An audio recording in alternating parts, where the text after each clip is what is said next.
तर 2009 पासून ते 2023 पर्यंत, 9 पासून ते 23 पस्तर स्मृतीस्थळावर नेमके किती प्रश्न आलेले ते पाहूया आणि त्याच्यानुसार मग आपण विचार करूया की त्याचा नेमका अभ्यास कसा करायचा. ठीक आहे, कारण त्याच्यावर जजमेंट लागतं की हे स्मृतीस्थळ जे पुस्तक आपल्याला दिलेलं आहे UPSCनं किंवा येणाऱ्या काळामध्ये MPSC पण, त्याच्यामध्ये नेमका अभ्यास कसा करायचा हे कळते पहा आणि हे ठळकपणे तुम्हाला पण समजते, कारण इतके दिवस आपण तेच करत आलो. तर सुरुवात करूया. पहा, तुम्ही पण वाचू शकता जर आसपास कोणी नसेल तर. ठीक आहे, पहिला प्रश्न काय म्हणतो पहा, कवी स्वरहो ग्रंथ निकू झाला परी निवर्ती जोगा नव्हेची. ठीक आहे, याचा अर्थ काय सांगत बसले असते खूप वेळ जातो. फक्त असं समजा की 2009ला हा एक उतारा आलाय कशामधला, तो स्मृतीस्थळामधला. कवी स्वरहो ग्रंथ निकू झाला परी निवर्ती जोगा नव्हेची. ठीक आहे, तर म्हणजे ग्रंथ तर लिहिलाय, थोडक्यात सांगायचं म्हटलं तर ग्रंथ तर लिहिलाय, परंतु ते निवर्ती पर नाही असं त्यांचा उद्देश होता त्याच्यामध्ये. म्हणजे काय, ते आध्यात्मिक स्तरावर असं म्हटलेलं आहे. ठीक आहे, पहिला प्रश्न झाला. दुसरा काय म्हणतो, केशोबास्ती कवनिया गावाचे हे नेनेजी एकी वासना पापदंडी रामपुरीची हे विधिस व्याख्याते एक धी भटोबासी सानिधीने राहिले. 20 मार्काला 2010 साली आलेला हा उतार आहे. तिसरा पहा, पंडिता अजिलागुनीय तुझ गीत गावेया अनुज्ञा गा घोसावी म्हणितले असे ये भीती विकारू होवा तरी देमतिया गीत गाता हो आवा. पहा, हे मे बी माझा उच्चार वेगळा असू शकतो. ठीक आहे, समजून घ्या. 15 मार्काला 2011 साली. त्याच्यानंतर चौथा प्रश्न पहा, एक दिसू धर्म वार्ता समय भटोबासी म्हणितले तोंडी तांबूळ माथा फोले ऐसा उपयोगी अनुसरण निगे आणि तेधवांची सरे तया नाचरतांची ईश्वर गतिगा शोधू यावरी सामान्य स्त्रीचा दृष्टांतू वाखणे. ठीक आहे, 20 मार्काला 2012 साली. चौथा. पाचवा प्रश्न पहा, स्मृतीस्थळातील वेगवेगळ्या स्मृती कोणकोणत्या गोष्टी सांगत सुचवत आहेत. ठीक आहे, कोणकोणत्या गोष्टी, याचं उत्तर तुम्हाला या प्रश्नामध्ये सापडतंय की स्मृतीस्थळ कोणकोणत्या गोष्टी सांगत आहेत. तर हा 20 मार्काला 2012 साली प्रश्न परत वाचा. पाचवा, स्मृतीस्थळातील वेगवेगळ्या स्मृती म्हणजे याच्यामध्ये जवळपास 261 स्मृती आहेत.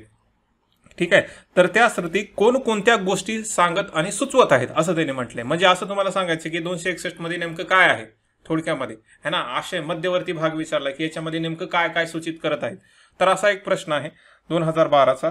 त्याच्यानंतर सहावा प्रश्न, भटोबासी मागा केतुल्या एका काळा अनुवासांचं हरगबी भिक्षा केलिया हे अवघे ऐकोनी म्हणितले सकळा सवपरीसका कवी चतुर मग आपणाही श्लोकबंद गद्य केले. 10/2013. त्याच्यानंतर सातवा प्रश्न पहा, स्मृतीस्थळाच्या आधारित तत्कालीन परिस्थितीचा परिचय करून देणाऱ्या संदर्भाची चिकित्सात्मक माहिती द्या. काय, तत्कालीन परिस्थितीचा परिचय करून देणाऱ्या संदर्भाची चिकित्सात्मक माहिती द्या. 15 मार्काला 2013 साली.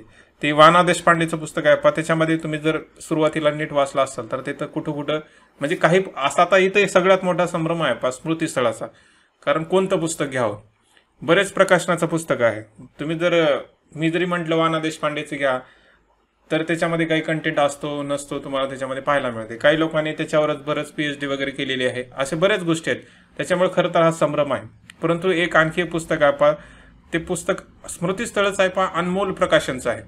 त्याच्यामध्ये वाना देशपांडेचाच भाग आहे, परंतु त्याला थोडंसं आणखी सविस्तर करून सांगितलेलं आहे. अनमोल प्रकाशन म्हणून आहे, परंतु ते ऑनलाईन नाही. ठीक आहे, हे सगळ्यात मोठी त्याच्यात ही बाब आहे. आता ती कुठं मिळेल त्याच्याबद्दल असं विशेष काही माहिती उपलब्ध नाही, परंतु ते माझ्याकडे जे होतं किंवा जे अगोदरच्या बॅचच्या मुलांकडे होतं ना अनमोल प्रकाशनचं, त्याच्यामध्ये थोडासा भाग सुरुवातीला सापडतो की जो विशेष आहे.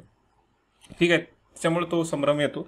तर तो बघा जर तुम्हाला अनमोल प्रकाशनचं सापडत असेल तर. ओके, तर हा प्रश्न काय विचारलाय, तत्कालीन परिस्थितीचा परिचय करून देणाऱ्या संदर्भाची चिकित्सात्मक माहिती द्या. म्हणजे त्याच्यामध्ये तत्कालीन परिस्थिती कोणती, जसं की उदाहरणार्थ आपण म्हटलं की 2023 माहिती सांगा. आपण कसं सांगतो पहा, आर्थिक सामाजिक राजकीय सांस्कृतिक धार्मिक. ठीक आहे, असं सांगतो ना त्याच्यामध्ये की अशी माहिती होती. तर त्याच टाईपमध्ये हा प्रश्न आहे.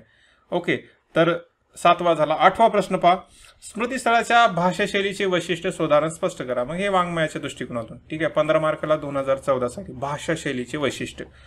त्याच्यानंतर फक्त याच्यामध्ये उत्तर लिहिताना तुम्हाला काही जे हे आहेत सेंटेन्स माहीत असले पाहिजे किंवा काही पाठ असले पाहिजे, त्याच्यावरच तुम्हाला ते उत्तर लिहिता येतं, कारण ते स्पष्ट करायला लागतं ना की ही भाषाशैली आहे म्हणून. त्याच्यानंतर 9वा प्रश्न पहा, तव रंभाईसे काई नेने कवनेसी कटकट करीत होती ते भटोबासी ऐकले आणि म्हणितले होवा रंभाई तू अखंड कटकट करीत असी तू जाये म्हणून दौडिली शिवया दिघली या ऐसे कोपले मग तिये विजना गेली विजन केले मागुतिया वेळीस आली भटोबासी दंडवत केले. 10/2014 साली. 10वा प्रश्न आहे पहा, पंडिता आता पुसू नको, आता अति सम्यक वर्तत असे, आता तुम्हा पांचसा गुरुकळाते हात जोडून म्हणत असे, गोसावियांचा व्यापार चालविता कोवा वेकास गेले असेल तरी तुम्ही समती क्षमा करावी. 10 मार्काला 2015 साली. ओके, तर हे सगळे उतारे आहेत. त्याच्यानंतर 11वा प्रश्न पहा, स्मृतिस्थळ या ग्रंथाची ठळक वैशिष्ट्ये सांगून, स्मृतिस्थळ या ग्रंथाची ठळक वैशिष्ट्ये सांगून त्यातील स्मृतीद्वारे तत्कालीन राजकीय सामाजिक इत्यादी विषयाच्या संबंधित असलेल्या जीवनाचा पट आपल्या समोर कशा प्रकारे उलगडला जातो ते साधार सांगा. 15 मार्काला 2015 साली. काय म्हणते पहा, स्मृतिस्थळ या ग्रंथाची ठळक वैशिष्ट्ये सांगून, ठळक वैशिष्ट्ये सांगून त्यातील स्मृतीद्वारे, ठीक आहे, ठळक वैशिष्ट्ये पहा, स्मृतीद्वारे तत्कालीन राजकीय सामाजिक विषयासंबंधित असलेला जीवनाचा पट आपल्या समोर कशा प्रकारे उलगडला जातो. तर इथं राजकीय आणि सामाजिक हा शब्द आहे आणि ठळक वैशिष्ट्ये. ठीक आहे, तर 11वा प्रश्न. त्याच्यानंतर 12वा प्रश्न पहा, एक दिवशी भटोबासी पंडित केशोबासी संस्कृत भाषा प्रश्न केला. एक दिवशी भटोबासी पंडित केशोबासी संस्कृत भाषा प्रश्न केला. त्यावरी भटोबासी म्हणितले, पंडित केशवदेया तुमच्या अस्मात कस्मात मी नेने गा, मजश्री चक्रधर निरुपली मराठी तियाची पुसा. 10/2016 साली. ठीक आहे, 12वा प्रश्न हा उत्तराचाच आहे. 13वा प्रश्न पहा, स्मृतिस्थळ या ग्रंथाचे ऐतिहासिक, सांस्कृतिक आणि वाङ्मयीन महत्व सौधारण स्पष्ट करा. 3 शब्द आहेत, ऐतिहासिक, सांस्कृतिक आणि वाङ्मयीन महत्व. 15 मार्काला 2016 साली. ऐतिहासिक, सांस्कृतिक, वाङ्मयीन शब्द. ठीक आहे, पहा फक्त ते लक्षात ठेवा की त्यांनी प्रश्न कसा विचारतात. ठीक आहे, मागचा एक दोन प्रश्न जर तुम्ही पाहिला तर त्याचे असं म्हटलं की या स्मृती काय काय सुचवत आहेत. ठीक आहे, असा त्यांनी प्रश्न विचारला होता. आता माग त्याच्याने सामाजिक आणि हा आर्थिक काहीतरी मुद्दा विचारला, राजकीय आणि सामाजिक विचारला होता. आता इथे ऐतिहासिक, सांस्कृतिक आणि वाङ्मय शब्द विचारते, तर थिंक करा की यांना नेमकं विचारायचे काय. नेमकं एकच प्रश्न असू शकतो, नेमकं तो कोणता आहे. त्याच्यानंतर 14वा प्रश्न, रत्नमाळाची पोथी वाचून या केशोबास भटोबासी पुसले, हा भटो ऐसेची उद्धरण बंधो तव भटोबासी म्हणितले, नको गा केशवदेया येणे माझी म्हातारिया नागवितील, मग केशोबासी संस्कृत बंध न करीतेची. 10/2017. 15वा प्रश्न आहे पहा, स्मृतिस्थळ म्हणजे महानुभवांचा आचार, धर्म आणि तत्वज्ञान यांचा वाङ्मयीन आकृतीबंध होय. या विधानाचा परामर्श घ्या. स्मृतिस्थळ म्हणजे काय, महानुभवांचा आचार, धर्म आणि तत्वज्ञान. ठीक आहे, आता हे उत्तर तर सहज लिहिता येतं ज्याला महानुभव पंथांचा अभ्यास केलेला आहे ना, जो आपण पेपर 1 मध्ये म्हणतो, तिथं ज्यांना जर अभ्यास झाला तर हा प्रश्न थोडक्यामध्ये लिहिता येतो तुम्हाला. तर आचार, धर्म आणि तत्वज्ञान हा शब्द वापरलाय, परंतु जर विशेष जास्त मार्क पाहिजे असेल तर स्मृतिस्थळामधल्या काही स्मृती तुम्हाला माहीत असणं गरजेचं आहे. त्याच्यानंतर 16वा प्रश्न पहा, एक वेळी भटोबासी तृष्णा लागली, ते एका ते म्हणितले, माझं पाणी पाजगा, तव तेथी थिल्लेरीचे उदक गळुनी आणले, आणि भटोबासी संपादिले, ते भट पियाले, मग म्हणितले, भटो तुम्हा बोडी गंगा समान सांधितली, असे की भटोबासी म्हणितले, ते अपना यासी समान होईया, पुढीलासी संपादिता बोडुली बोडी, आणि गंगा ते गंगा ऐसी बुद्धी होई क्या, तथा भावहीन ते दैवहीन म्हणणे. ठीक आहे, तर ही भावहीन, दैवहीन, तृष्णा या शब्दावरून हा ओळखता येतो. त्याच्यानंतर 17वा प्रश्न, तत्कालीन राजकीय, सामाजिक, धार्मिक परिस्थितीचे चित्र स्मृतिस्थळातून कसे साकार झाले आहे त्या संदर्भात मत साधार स्पष्ट करा. पहा तुम्ही ट्रेंड पाहत आहेत, पहा ते शब्द येत आहेत आणि मागे ऐतिहासिक आलता, आता इथं पहा राजकीय, सामाजिक, धार्मिक अशा प्रकारचा त्यांनी प्रश्न विचारलाय, ते कशा प्रकारे आलेला आहे त्या हा भाग त्यांनी विचारलाय. ठीक आहे, मत साधार स्पष्ट करा. साधार म्हणजे काहीतरी तुम्हाला 1-2 वाक्य माहीत असले पाहिजे. 18वा प्रश्न, या उपरी मागते कमाईसे म्हणतील, भटो राव मरेल, आणि माते अगे अंतू घालितील, भटोबासी म्हणितले, तरी तुम्हा आपुला आधी भाव चुकवा, मग ते बळाधिकारे घालितील, तरी तुम्हा आत्महत्याचे नरक नाही, इतुलीने ते उगीच राहिले, मग काही पदार्थ आणला होता, तो भटोबासी संपादिला, मग आज्ञा घेऊन ये गावा गेली, मग कितिका दिसा राहू निवर्तला, मग तेही तैसेच केले, बहुता परी वा पुला अधिभावे चुकविला. ठीक आहे, तर हे म्हणतात सर काय म्हणता नेमकं वाढू झालं, तर हे प्रश्न आलेले 10/2019 साली.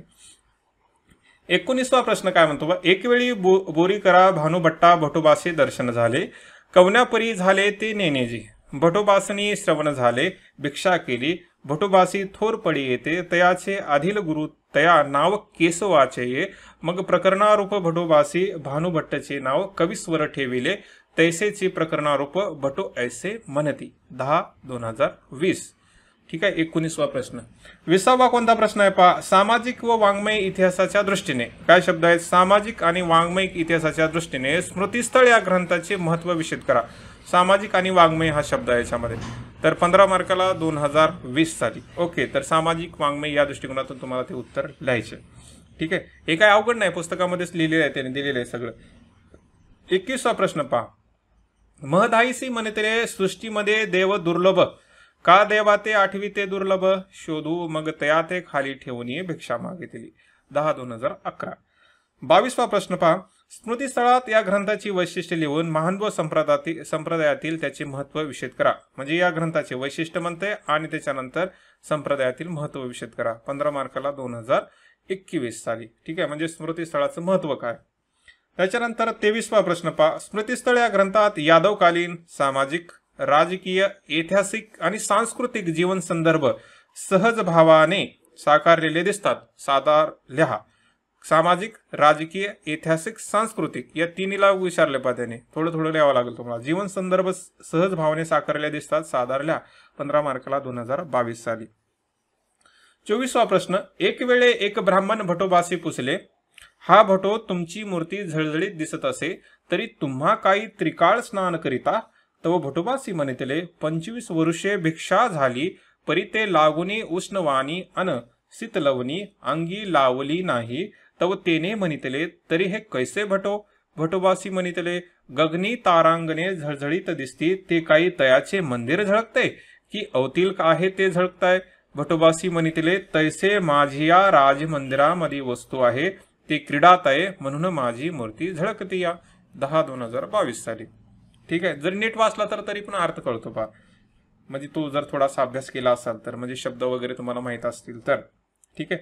25वा प्रश्न. स्मृतिस्थळ या ग्रंथात यादवकालीन सामाजिक राजकीय ऐतिहासिक सांस्कृतिक जीवन संदर्भ सहज भावाने साकारलेले दिसतात. साधारल्या. ठीक आहे. हे 4 शब्द परत आले पहा. सामाजिक राजकीय ऐतिहासिक आणि सांस्कृतिक. 15/2022. 26वा प्रश्न. नागदेवाचारच्या ठिकाणी असणारी बुद्धी व भावना याचे मनोज्ञ मिश्रण आणि त्यांच्या बुद्धिमत्तेची अनुभूती कशा प्रकारे येते. स्मृतिस्थळी मधील विविध प्रसंगाच्या आधारे विशद करा. पहा हा प्रश्न थोडासा मे बी किचकट वाटू शकतो कारण हा तर आहे स्मृतिस्थळामध्ये नागदेवाचार्याविषयी, परंतु इतर पण बरेच लोकांविषयी माहिती सापडते. म्हणजे मे बी असा अभ्यास करणं थोडंसं जास्त होऊ शकतं मोठं, परंतु आला येतो 2023ला.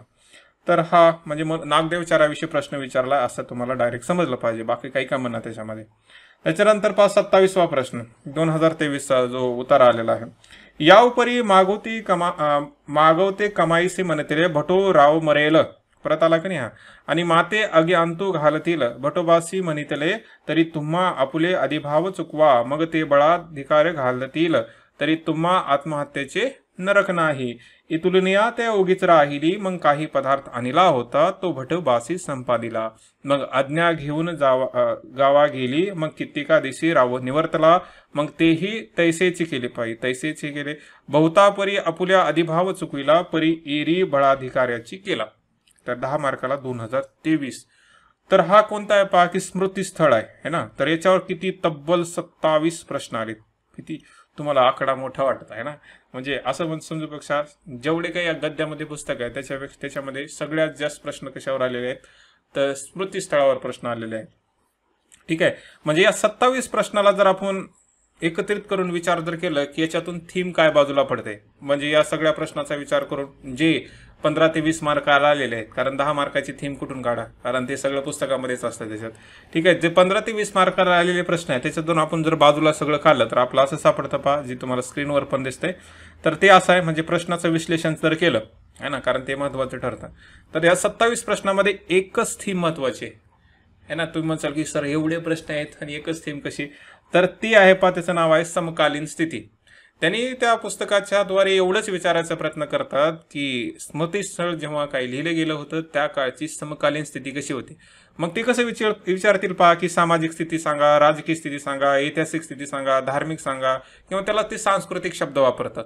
ठीक आहे. म्हणजे एकच प्रश्न आहे, समकालीन स्थितीचा तुम्हाला अभ्यास करायचा आहे की त्या काळामध्ये काय काय घडलं होतं, मग राजकीय कसं होतं, सामाजिक कसं होतं, ऐतिहासिक कसं होतं किंवा सांस्कृतिक कसं होतं. एवढं जर तुम्ही पॉईंट बाजूला काढला तर तुमचा एक प्रश्न झाला की ते 27 प्रश्नाला कव्हर करतो. असं नाही की 27 काही प्रश्नाला तरी. आणि त्याच्यानंतर दुसरा प्रश्न आहे पाहतो की महानुभव पंथाचा विचारतात की मग या स्मृतीस्थळामध्ये नेमकं महानुभव कशा प्रकार, पंथ कशात, आचार धर्म तत्वज्ञान किंवा ते वैशिष्ट्य विचारतात, स्मृतीस्थळाचं वैशिष्ट्य. ठीक आहे, म्हणजे हे कधी कधी प्रश्न विचारला जातो वैशिष्ट्य वगैरे. परंतु समकालीन स्थितीवर वारंवार प्रश्न असतो स्मरू शकता. आणि आणखी एक जो अभ्यास करावाच लागतो ती म्हणजे भाषाशैली. जसं की प्रश्न आला वाङ्मयाबद्दल आहे ना, म्हणजे आपण जेव्हा अभ्यास करतो तेव्हा वाङ्मयाचा करतो, परंतु इथं भाषाशैलीवर डायरेक्ट विचारलेला आहे. म्हणजे जर स्मृतीस्थळावर जर अभ्यास कसा करायचा याचं प्रश्नाचं उत्तर काय, तर सगळ्यात पहिला अभ्यास करताना त्याची समकालीन स्थितीची तुमच्याकडे नोट्स असल्या पाहिजे की राजकीय कशी स्थिती होती, सामाजिक कशी स्थिती होती, ऐतिहासिक कशी होती, सांस्कृतिक कशी स्थिती होती. ठीक आहे, तो आला की समजायचं की 15 ते 20 मार्काचा प्रश्न आपल्याकडे कव्हर झालेला आहे बऱ्याचपैकी. त्याच्यानंतर पहा की महानुभव पंथाचा अभ्यास करत असताना तेव्हाच तुम्ही आचार धर्म तत्वज्ञान हे थोड्याशा गोष्टी माहीत असल्या तर तुम्ही तिथं जजमेंट करू शकता. किंवा आता इथं शब्द काय, त्यांनी बार एक प्रश्न विचारलाय पहा, है ना, की असा एक प्रश्न विचारला होता त्यांनी की या स्मृतीमधून तुम्हाला काय, त्यांना काय सूचित करायचं आहे, तर ते सूचित करायचे पहा. सामाजिक आर्थिक हे धार्मिक तोच थीम आहे.